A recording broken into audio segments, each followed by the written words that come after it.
مولاي صل وسلم دائما যাদের আকীদা ঠিক আছে আমল নাই তারা ভণ্ড, যাদের আমল আছে আকীদা নাই তাদের আমলের কোনো গতি নাই, তাদের আমল কোনো কাজ দিবে না। যাদের আকীদা ঠিক আছে আমলও ঠিক আছে, দুইটার সমন্বয়ের নাম সুন্নিয়ত। দুইটার সমন্বয়ের নাম কি? সুন্নিয়ত।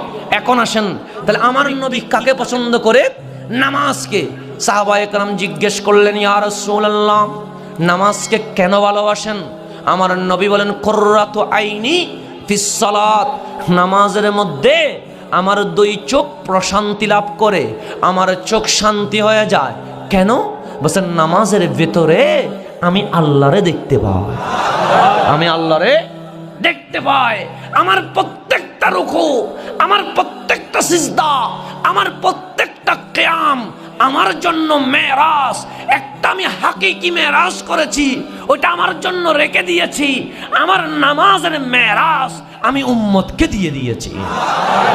সেই জন্য বলা হয় আস-সালাতু মেরাজুল মুমিনিন। আমি কি আল্লাহরে দেখি সিজদার মধ্যে? দেখি না। আপনি দেখেন? কেউ কি দেখেছে? তাই আমাদের জন্য মেরাজ কেমনে হইল? আমরা তো আল্লাহরে দেখি নাই। বলছে আমার নবী বলেন আমি দেখেছি, এটা তোমাদেরকে দিয়ে দিয়েছি। তাহলে এখন আসেন, আমার নবীর তিনটা পছন্দ। একটা, আমার নবী দুনিয়ার সুগন্ধিকে ভালোবাসে। 2 নাম্বার, নিজের স্ত্রীকে ভালোবাসে। 3 নাম্বার, নামাজকে ভালোবাসে। সিদ্দিক আকবর দাঁড়িয়ে গেছেন, বলছেন মাওলা মুনিব আপনার যদি 3টা হয়, আমি গোলামেরও 3টা। আমি গোলামেরও কয়টা? 3টা। বসে বলো। বললেন সিদ্দিক আকবর ডাক দিয়ে বলে, ইয়া রাসূলুল্লাহ নামাজ আমার বড় ভালো লাগে, 1 নাম্বার নয়। রোজা আমার বড় ভালো লাগে, 1 নাম্বার নয়। হজ আমার বড় ভালো লাগে, 1 নাম্বার নয়। যাকাত দিতে বড় শান্তি লাগে, 1 নাম্বার নয়। মা বাবার সেবা বড়ই চমৎকার, কিন্তু 1 নাম্বার নয়। ঘরের বেবিটারে বড়ই ভালোবাসি, 1 নাম্বার নয়। আমার নবী বলেন নামাজ ভালো লাগে, 1 নাম্বার নয়। রোজা হজ যাকাত ভালো লাগে, 1 নাম্বার নয়। মা বাবার সেবা ভালো লাগে, 1 নাম্বার নয়। নিজের বিবিরে ভালোবাসো, 1 নাম্বার নয়। সন্তানরে ভালোবাসো, 1 নাম্বার নয়। 1 নাম্বার কি? সিদ্দিক ডাক দিয়ে বলে, আন-নাযারু ইলা ওয়াজহিক, আমার মুনিব মুস্তাফার দিকে তাকিয়ে তাকা, এটা আমার 1 নাম্বারের ইবাদত। এটা আমার কয় নাম্বারের ইবাদত? কার দিকে তাকিয়ে তাকা? রাসূল পাকের চেহারার দিকে। তাহলে সিদ্দিক আকবর মনে হয় বেদাতি ছিল। বেদাতি ছিল নাকি মুশরিক ছিল?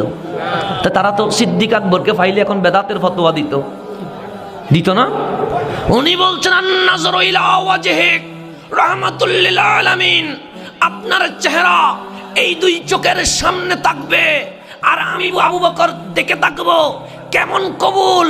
বলছে এমন কবুল যেখানে নবী সেখানে সিদ্দিক। আমার নবী বাজারে, সিদ্দিক আকবর বাজারে। আমার নবী অলিতে গলিতে, সিদ্দিক আকবর অলিতে গলিতে। আমার নবী মসজিদে, সিদ্দিক আকবর মসজিদে। যেই হিজরতে কেউ ছিল না, সেই হিজরতেও সিদ্দিক আকবর ছিল। শুধু তাই নয়, যখন ইন্তেকালের মুহূর্ত চলে এসেছে, মাওলা আলীকে ডাক দিলেন, আলী আমি চলে যাব। যেই নবীরে না দেখে আমি জীবনে থাকতে পারি নাই, ওই নবীরে কবরে না দেখলে থাকতে পারবো না। আলী রে, তুমি তো রাসূল পাকের পরিবার, তুমি তো আওলাদে রাসূল। তুমি আমি ইন্তেকাল হয়ে গেলে গোসল করায়া কাফন পরানোর পরে জানাজার নামাজ শেষ করে রহমতুল লিল আলামিনের রওজা মুবারকের সামনে রেখে দিয়ে একটু বলবা যে যেই আশেক দুনিয়াতে না দেখে থাকতে পারে নাই, সেই আশেক কবরে আপনাকে না দেখে থাকবে কেমনে? এই কথা বলার পরে আমার নবী যদি রওজা মুবারক খুলে দেই, তাহলে আমি সিদ্দিক রে আমার নবীর পাশে, আমার নবীর চেহারার দিকে মুখটা এইভাবে করে দিয়ে আমাকে শোয়া দিও। আর যদি ডাক না আসে, মনে করিও না মরা নবী, মনে করিও আমার নবী আমারে কবুল করে নাই, যে কোনো কবরস্থানে আমাকে দাফন করে দিও। তাহলে সিদ্দিক আকবরের আকীদার সাথে কাদের আকীদা মিল আছে? সুন্নিদের আকীদা মিল আছে। তাদের আকীদা তো মরা নবী। তো যদি আমার নবী মরি যাইতো, পৌঁছে যাইতো, সিদ্দিক আকবর কি বলতো আমার নবীর সাথে রাখিও? মরা নবীর সাথে রাখি উনি কি করবে? তো বলছেন না, আমার নবী জিন্দা নবী। মাওলা আলী হজরতে সিদ্দিক আকবরের লাশ মোবারক রেখে ডাক দিলেন, ইয়া রাসূলুল্লাহ, আজ যিনি কখনো না দেখে থাকতে পারে নাই, উনি কবরে চিরস্থায়ীভাবে দেখতে চায়।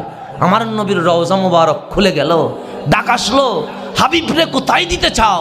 হাবিবকে হাবিবের কাছে নিয়ে আসো। তাহলে মাওলা আলীর আকীদাও আমার নবী জিন্দা নবী, ফারুক আজমের আকীদাও আমার নবী জিন্দা নবী, ওসমান জিন্নুরাইনের আকীদা আমার নবী জিন্দা নবী, 16 লক্ষ সাহাবীর আকীদা আমার নবী জিন্দা নবী, সেই সময়ের তাবেঈনদের আকীদা আমার নবী জিন্দা নবী। যদি জিন্দা নবী মনে না করতেন, সিদ্দিক আকবরকে কখনো দয়াল নবীর সাথে দাফন করাতেন না। শুধু তাই নয়, সিদ্দিক আকবর বললেন, ওহে উম্মতে মুহাম্মাদি, তোমরা তো জান্নাতে গিয়ে কেউ সাদ দেখে হা হয়ে যাবে, কেউ রুম দেখে অবাক হয়ে যাবে, কেউ ফল ফ্রুট দেখে অবাক হয়ে যাবে, কেউ হুরে গিলমানের দিকে তাকাবা, কেউ নদীর দিকে তাকাবা, কেউ এরকম করে সৌন্দর্যগুলো দেখবা। আর আমি সিদ্দিক জান্নাতের মধ্যে জান্নাতের মালিক রাসূলুল্লাহর দিকে তাকিয়ে থাকবো। তাহলে সিদ্দিক আকবর বলেন, আপনি নবীর যদি 3টা হয়, আমারও 3টা। 1 নম্বর, আন-নাজরু ইলা ওয়াজহিক, আপনার চেহারায় আনোয়ারের দিকে তাকিয়ে থাকা, এটা আমার 1 নম্বর। 2 নম্বর কি? বলছে 2 নম্বর আমার সম্পদ হবে, আমার মাল হবে, ওই সম্পদগুলো আপনার কদমে কোরবানি করে দেব।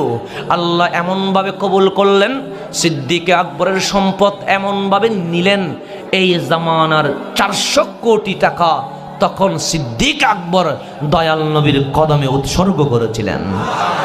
3 নম্বর বলছে আমার একটা মেয়ে হবে, ওই মেয়েকে আপনার সাথে বিয়ে দিব। আল্লাহ বলেন, সিদ্দিক নিয়ত কবুল হয়ে গেছে, বিয়ের ব্যবস্থা আমি রব্বুল আলামিন করিয়ে দিব। তার 3টা পছন্দ কাকে নিয়ে? আমার নবীকে নিয়ে।